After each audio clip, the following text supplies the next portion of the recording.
USSR and China represent the two greatest attempts ever at building a communist state. While USSR broke up in 1991, some 70 years after its establishment, Communist China, set up in 1949, continues to thrive. So, why one communist experiment failed, while the other has proved a mega success? The famous English poet T.S. Eliot once remarked, "In my beginning is my end," which means that start and end are organically connected. As such, the demise of USSR was largely contributed by its very conception. USSR was a multinational state of the size of an empire. It comprised 100 distinct nationalities and politically composed of 15 radically distinct union republics. It was the largest country in the world. Communism backed by authoritarianism provided the only bond that held USSR together. Communism promised egalitarianism and rapid economic growth. Continuity of USSR depended on two interdependent factors. Number one, continuing economic prosperity of the people, and number two, ability of the Communist Party of Soviet Union to serve as the ultimate instrument of political cohesion. On March 11, 1985, Mikhail Gorbachev became General Secretary or head of the Communist Party of Soviet Union. He instituted the policies of Glasnost, meaning openness, and Perestroika, meaning restructuring. These reforms aimed at political and economic openness, which questioned the very foundations of USSR. Glasnost weakened state and party control and gave voice to both people and the centrifugal ethno-nationalistic forces. Suddenly, the ironclad discipline that had so far held USSR together wilted. Gorbachev also abandoned the 1969 Brezhnev Doctrine. The doctrine committed USSR to intervene in countries where socialist rule was under threat. As a result of the abandonment of the Brezhnev Doctrine, several crucial developments took place in Soviet-controlled socialist Eastern Europe. Hungary dismantled its border fence with Austria. In Poland, anti-communist solidarity swept into power. The Berlin Wall that separated East and West Germany demolished. All such developments weakened USSR. The Iron Curtain, a symbol of USSR power and might, fell. Another factor that exploded USSR invincibility was the defeat of the Red Army in the decade-long Afghan War. On the other hand, the severe economic stress exploded the myth that communism was the road to prosperity.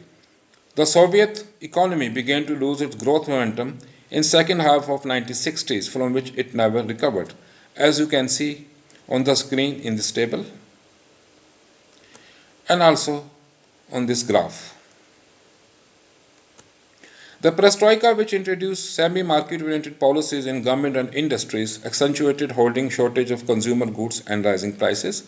And here to see a long queue of people eager to buy consumer goods at a grocery store in Moscow in the final days of USSR.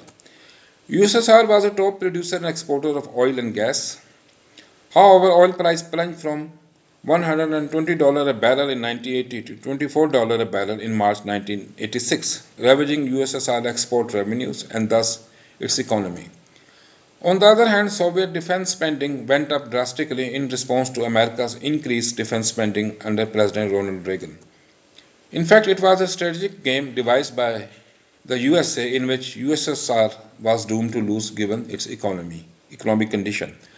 Following the abortive coup of August 1991, in which the Communist Party was involved, the party itself was disbanded. Thus, the most powerful centripetal force that had held the USSR together disappeared. And by December 1991, USSR itself had ceased to exist. You are watching Wisdom of Life.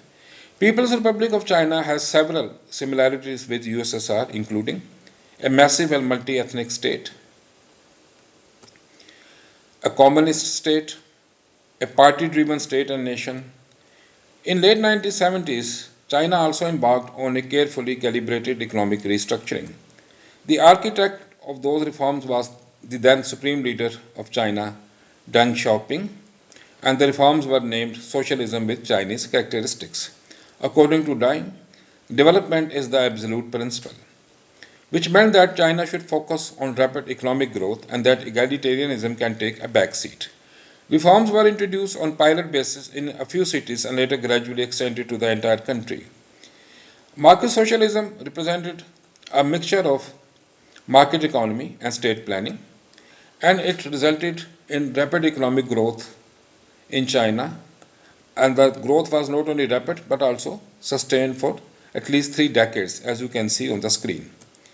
On the other hand, state continued to be the major actor on economic scene and continue to make long-term, mid-term, and annual plans.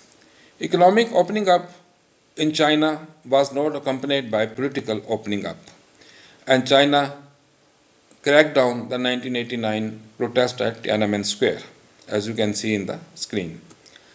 China continues to be a party-driven state and nation.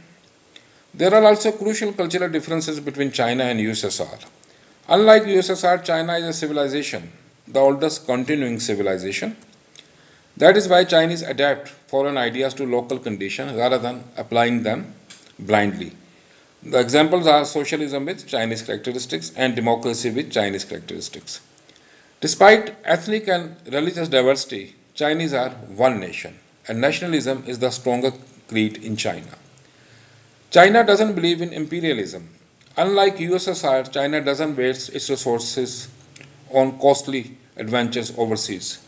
Peaceful development remains the absolute principle in China. I trust you like this video. Please subscribe to my channel Wisdom of Life. Thanks for watching.